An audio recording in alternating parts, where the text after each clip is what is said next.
Disclaimer, हम वाक और अभिव्यक्ति की स्वतंत्रता के बारे में भारतीय संविधान के अनुच्छेद 19 का पुरजोर समर्थन करते हैं। उदाहरणों, छवियों और संदर्भों सहित यह वीडियो केवल मनोरंजन, सूचना और शैक्षिक उद्देश्यों के लिए प्रदान किया गया है और चैनल किसी भी अवैध गतिविधियों को बढ़ावा या प्रोत्साहित नहीं करता है। हमारा मकसद केवल समाज जागरूक करना है। जय हिंद दोस्तों, आज मैं आपको 4 किस्से सुनाना चाहता हूँ। अफसोस की बात यह है कि ये सारे किस्से ज़मीन पर रहने वाले सबसे बेहतर इंसान के कारनामे हैं। ये चारों किस्से एक के बाद एक वीडियो में रेफरेंस के साथ दिखाए जाएंगे और मकसद नफ़रत फैलाना नहीं, बल्कि आज के मॉडर्न पीसफुल मुसलमान भाइयों के सामने मोहम्मद की सच्चाई उजागर करना है। मेरे मकसद में मेरा साथ दें और ज़्यादा से ज़्यादा ये वीडियो मोमिन भाइयों तक पहुँचाएँ ताकि वो हैवानियत का यह खेल देखकर इंसानियत के रास्ते पर आ सकें। और याद रहे, इंसानियत के रास्ते को किसी मजहब की जरूरत नहीं होती।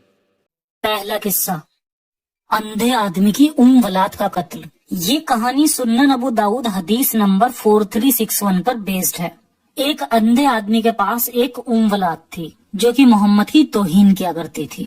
वलाद उस गुलाम लौंडी को कहा जाता था जिसके अपने मालिक से बच्चे हो जाते थे। उसने उसे ऐसा करने से मना किया, लेकिन वो नहीं मानी। उसने उसे फटकारा, लेकिन उसने अपनी आदत नहीं छोड़ी। इसीलिए उसने उसको कत्ल करने के इरादे से उसके पेट पर वार किया। उसका हामिल बच्चा यानी गर्भस्थ शिशु उसकी टांगों के बीच में गिर पड़ा और वो अल्लाह को प्यारी हो गई। सुबह होने पर लोगों ने उसके मुर्दा जिस्म को देखा तो उन्होंने मोहम्मद को खबर दी। रसूलुल्लाह, आपको ये देखने के लिए आना होगा। पैगंबर मोहम्मद अंधे शख्स के घर पर आया। ये किसने किया? वो अंधा शख्स डरते डरते सामने आया। अल्लाह के रसूल, मैं वही शख्स हूँ जिसने ये किया है। मैं उसका मालिक हूँ। ये आपको गालियाँ बका करती थी और आपकी खिल्ली उड़ाया करती थी। मैंने इसे मना किया लेकिन यह नहीं मानी। मैंने इसे फटकारा लेकिन ये अपनी हरकतों से बाज नहीं आई। मेरे इससे मोतियों जैसे 2 बच्चे हैं और ये मेरी साथी थी। पिछली रात इसने आपको गालियां देना और आपकी खिल्ली उड़ाना शुरू कर दिया। इसलिए मैंने एक खंजर लेकर उसके पेट पर लगाकर तब तक दबाया जब तक कि मैंने उसे मार न दिया। अच्छा, तो ये बात है। तुम लोग गवाह हो। इसके खून के लिए किसी भी बदले की जरूरत नहीं है। शुक्रिया ऐ पैगंबर। मुसलमान हामला वलाद के कत्ल पर गुफ्तगू करने लगे। इस हादसे पर पैगंबर का क्या पैगाम है? भाईजान, क्या ये साफ नहीं है? किसी भी ऐसे शख्स को कत्ल कर दो जो पैगंबर की तौहीन करने की हिम्मत करे, भले ही वो शख्स आपके खुद के खानदान का ही क्यों न हो।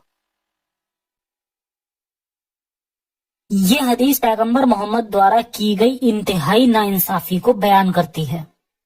उसने खुद से हामला औरत के कत्ल करने वाले शख्स को सिर्फ इसलिए माफ कर दिया क्योंकि उसने कहा था कि इस औरत ने पैगंबर की तौहीन की। ये एक नाकाबिले कबूल अमल था। क्या हो अगर वो शख्स सजा से बचने के लिए झूठ बोल रहा हो।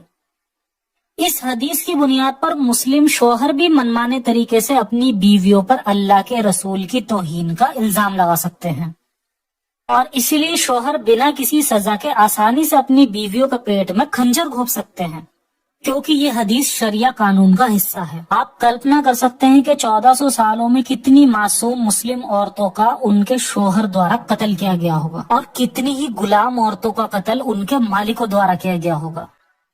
दूसरा किस्सा, अस्मा बिन्ते मारवान का किस्सा।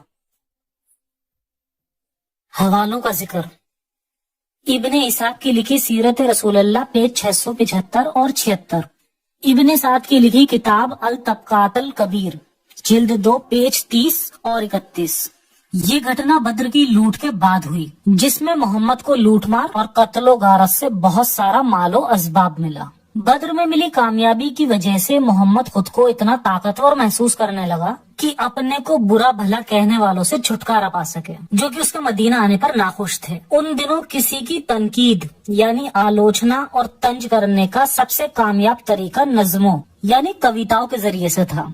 इसीलिए उन दिनों के शायर आजकल के पत्रकार कहे जा सकते हैं। अस्मा बिन्ते मारवान बनी आवाज से एक नज्मकार यानी कि कवित्री थी, जो कि मोहम्मद द्वारा उसके कई आलोचकों को मरवाए जाने की वजह से उससे नफरत करती थी। उसने अपने लोगों द्वारा एक ऐसे अजनबी शख्स पर भरोसा करने पर तनकीद करते हुए एक नज्म लिखी थी, जो खुद अपने ही लोगों से लड़ रहा था, जो कि कुरैश थे। मैं बनु मलिक अल नाबिद औफ और अल खजराज के लोगों का तिरस्कार करती हूँ। तुम में से अजनबी की फरमाबरदारी करते हो जो तुम में से नहीं है, जो कि मुराद या मदहीज का नहीं है। तुम्हारे सरदारों के कत्ल के बाद भी क्या तुम उससे कुछ भले की उम्मीद करते हो? जैसे कि एक भूखा शख्स खाने की ताक में रह रहा है जब यह पक रहा हो। क्या ऐसा कोई जरूरी मर्द नहीं जो उस पर यकायक हमला करे और उन लोगों की उम्मीदों पर पानी फेर दे जो उससे आस लगाए बैठे हैं? ये नज्म सुनने पर पैगंबर मोहम्मद आग बबूला हो उठा। मुझे मारवान की बेटी से छुटकारा कौन दिलाएगा? उमैर इब्न आदी ने अपना हाथ उठाया। रसूल अल्लाह, ये काम मैं करूँगा। रात में इब्ने आदी अस्मा के घर में दाखिल हो गया। उसने देखा कि अस्मा अपने छोटे बच्चों से घिरी हुई सो रही थी। उसका बच्चा उसकी छाती से दूध पी रहा था।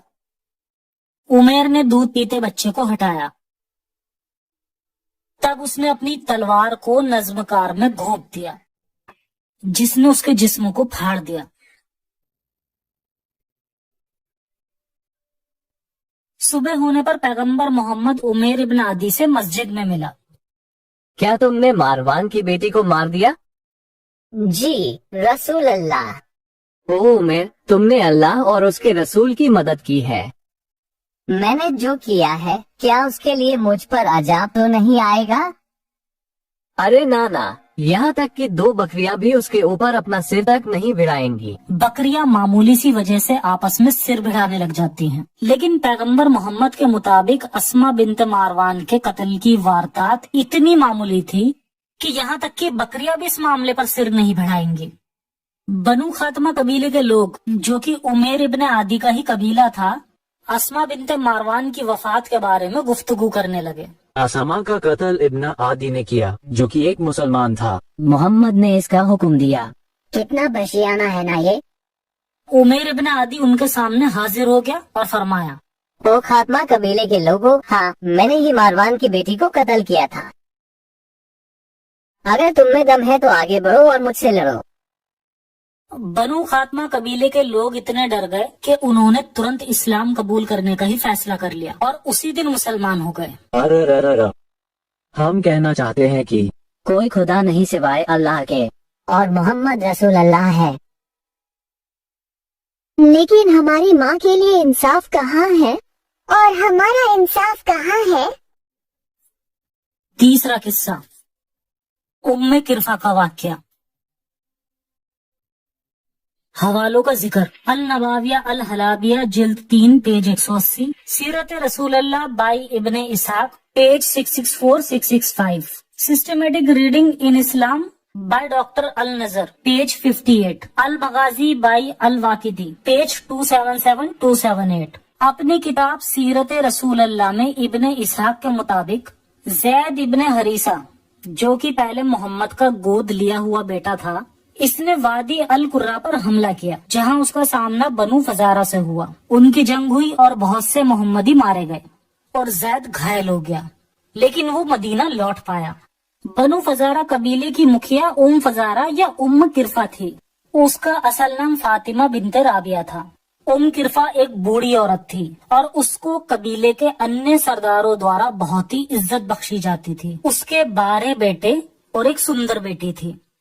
जनवरी 628 ईस्वी में मोहम्मद ने अपने गोद लिए बेटे जैद बिन हरीसा को बनु फजारा कबीले पर अपनी पिछली हार का बदला लेने के लिए हमला करने का हुक्म दिया। उस औरत को तुम्हें दोबारा हराने का मौका मत दे देना, समझे? जी रसूल अल्लाह। पैगंबर मोहम्मद किसी भी कबीले के एक औरत द्वारा राज करने की सोच के बिल्कुल खिलाफ था, क्योंकि उसने सही बुखारी 7099 में फरमाया कि कोई भी देश जिसकी मुखिया एक औरत है वो कभी कामयाब नहीं होगा। जैद इब्ने हरीसा की अगुवाई में मुस्लिम आर्मी ने रात में अचानक बनु फजारा कबीले पर हमला कर दिया।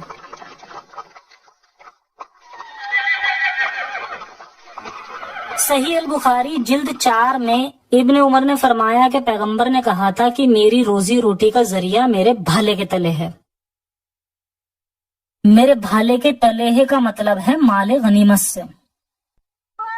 With full force, Zayd lead the Muslims to attack the people of Banu Qasam. اسے قتل کر دو جو تم سے لڑتا ہے. The people of Banu Qasam tried to defend themselves and their families, but they were not ready to face such a sudden attack by a blind force.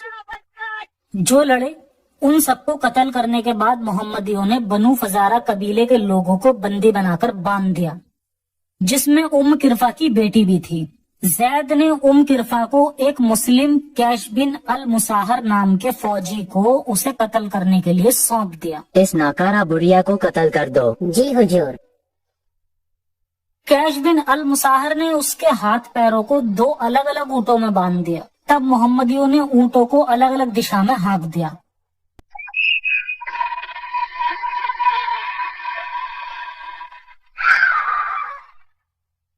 اس کا جسم ہاتھ پیروں سے 2 ٹکڑوں میں پھٹ گیا. اس کے خون سے وہیں زمین تربتر اور داغدار ہو گئی جس پر وہ رہتی تھی.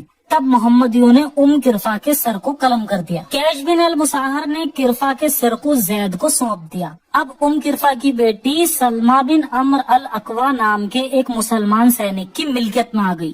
اس کے بعد وہی پہلے جیسا کام کیا گیا. محمدیوں نے کافروں کے جانوروں سمیت مال و اسباب کو لوٹ لیا. کافر عورتیں اور بچے تو مال تھے جنہیں کی غلاموں کے بازار میں بیچا جا سکتا تھا یا غلام بنا کر رکھا جا سکتا تھا.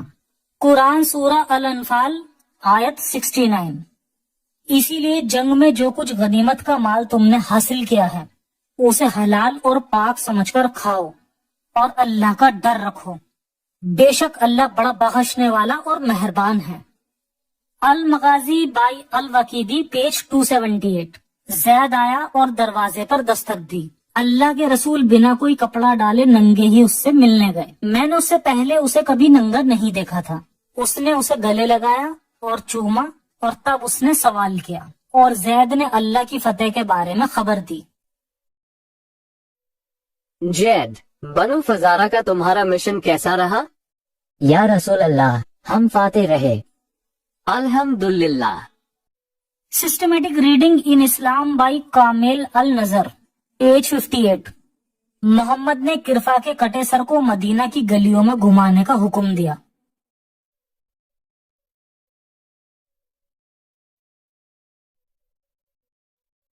محمد نے کرفا کی بیٹی کو اپنے چچا حجان بن ابی بہاؤ کو موج مستی کے لیے سونپ دیا. بعد میں اسے اس عورت سے ایک بچہ بھی پیدا ہوا تھا. چوتھا قصہ، اسلام چھوڑنے کی سزا. اس کہانی کی بنیاد صحیح بخاری جلد 4 کتاب 52 نمبر 260 ہے. یہ اسلام چھوڑنے کی سزا ہے. Ollie, don't do it. Ollie, don't do it. You also left us another choice in our life. Why are we carrying another choice in our life?